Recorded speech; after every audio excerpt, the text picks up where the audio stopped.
Assalamualaikum. Hello friends, welcome back to my YouTube channel. My name is Fahma Siti Muhtarohmah with name number 2020.01.016 from PA Major 3rd semester.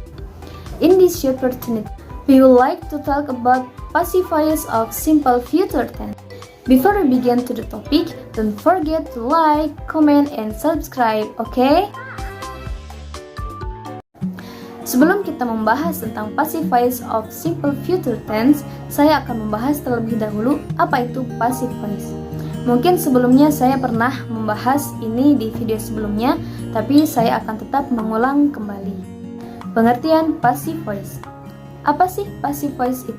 Passive voice atau kalimat pasif yaitu kalimat yang subjeknya dikenakan pekerjaan. Dalam bahasa Indonesia, kalimat ini menggunakan kata kerja yang diawali dengan di atau ter. Contohnya, dijual, dipanggil, terpukul, termakan, dan lain-lain. Pada passive voice, subjek kalimat yang digunakan tidak melakukan aksi atau tindakan, melainkan subjek menerima tindakan. Passive voice jarang digunakan dalam kehidupan sehari-hari, namun demikian sering kita temukan passive voice di surat-surat kabar, artikel-artikel di majalah, dan tulisan-tulisan ilmiah. Passive voice digunakan karena objek dari active voice merupakan informasi yang lebih penting dibandingkan dengan subjek. Pola dasar yang digunakan dalam kalimat passive voice adalah to be plus past participle atau verb 3. Pola di atas berlaku untuk semua tense. Tentu saja to be dalam kalimat harus disesuaikan dengan tense dan subjek yang dipakai. Untuk fungsi passive voice itu sendiri digunakan untuk menunjukkan keterkaitan pada seseorang atau objek yang dikenai tindakan dan bukan seseorang atau objek yang melakukan tindakan. Jadi, hal atau orang yang terpenting akan menjadi subjek kalimat. Pengertian simple future tense. Simple future tense merupakan sebuah bentuk kalimat yang mengungkapkan tindakan atau keadaan di masa depan. Umumnya, menyatakan apa yang belum terjadi dan akan terjadi kemudian. Simple future tense ini sendiri dibentuk dari dua model. Pertama, model will or shall. Kedua, model to be plus going. Sebelum lanjut ke rumus, saya akan menyebutkan pasangan model will atau shall dengan subjek. Untuk model shall, hanya dapat digunakan untuk subjek I dan we saja. Sedangkan model will bisa digunakan untuk subjek I, you, they, we, she, he, dan untuk zaman sekarang ini model shall jarang digunakan. Kebanyakan orang-orang dalam kesehariannya menggunakan model will untuk mempermudah.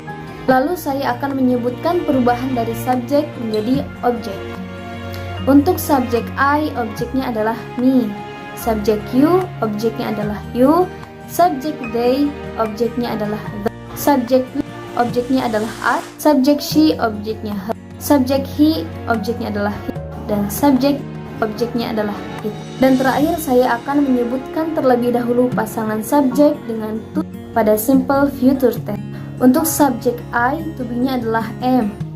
Subjek you, they, dan we, to be-nya adalah are. Dan subjek she, he, dan it, to be-nya adalah is. Langsung saja kita akan masuk kepada pembahasan yaitu passive voice of simple future tense. Untuk rumus aktif pada simple future tense yang model will atau shall, subject plus we atau shall plus verb 1 plus object. Dan untuk rumus passive voice-nya adalah subject atau direct object plus will or shall plus be plus past participle atau verb 3 plus by plus object atau agent. Di sini ada catatan bahwa 1. Direct object pada passive voice adalah objek pada active voice. 2. Agent pada passive voice adalah subjek pada active voice. Langsung kita akan masuk kepada contohnya. Pertama, kalimat aktifnya adalah I shall visit my father tomorrow, yang artinya saya akan mengunjungi ayahku besok. Nah, passive voice-nya adalah my father will be visited by me tomorrow, yang artinya ayahku akan dikunjungi olehku besok. Nah, kata my father pada kalimat pasif adalah objek pada kalimat aktif. dan me pada kalimat pasif adalah subjek pada kalimat aktif. Sedangkan visit adalah bentuk verb 3 dari visit di mana ia masih dalam keadaan verb 1. Jika ada pertanyaan, mengapa pada kalimat aktif menggunakan shall sedangkan pada kalimat pasifnya menggunakan will? Nah, di sini kita harus fokus pada subjek. Kita lihat pada kalimat aktifnya. Jika subjeknya I, maka ia boleh memakai shall dan will. Di sini saya menggunakan contoh shall.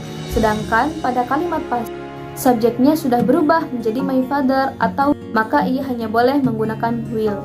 Paham ya teman-teman?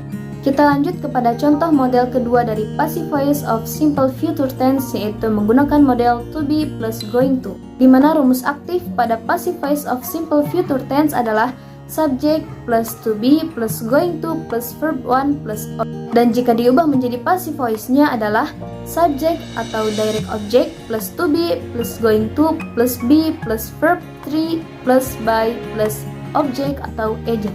Seperti keterangan di atas bahwa direct object pada passive voice adalah objek pada active voice dan agent pada passive voice adalah subjek pada active voice. Langsung kita masuk kepada contoh kalimat aktifnya, yaitu he is going to meet a new client, yang artinya dia akan bertemu klien baru, di mana kalimat pasifnya ada a new client is going to be met by him, yang artinya klien baru akan ditemui olehnya. Dari contoh di atas, kata new client pada kalimat pasif adalah objek pada kalimat aktif, dan him pada kalimat pasif adalah subjek pada kalimat aktif. Sedangkan met adalah bentuk verb 3 dari meet di mana ia masih dalam keadaan verb 1.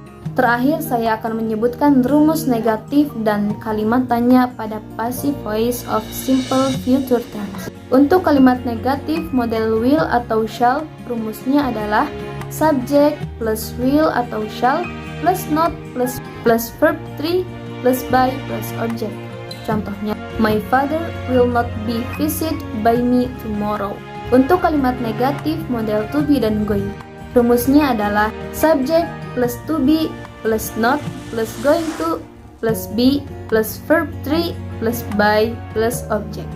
Contohnya, a new client is not going to be met by him. Untuk kalimat tanya model will atau shall, rumusnya adalah will atau shall plus subject plus be plus verb 3 plus by plus object. Contohnya, will my father be visited by me tomorrow? Untuk kalimat tanya model to be plus going to adalah to be plus subject plus going to plus be plus verb 3 plus by plus object.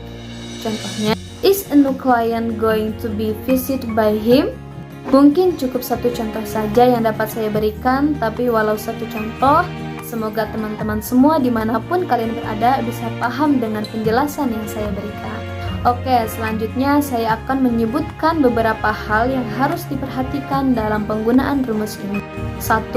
Penggunaan will atau shall digunakan untuk hal yang belum pasti atau keputusan tersebut baru dibuat saat bicara.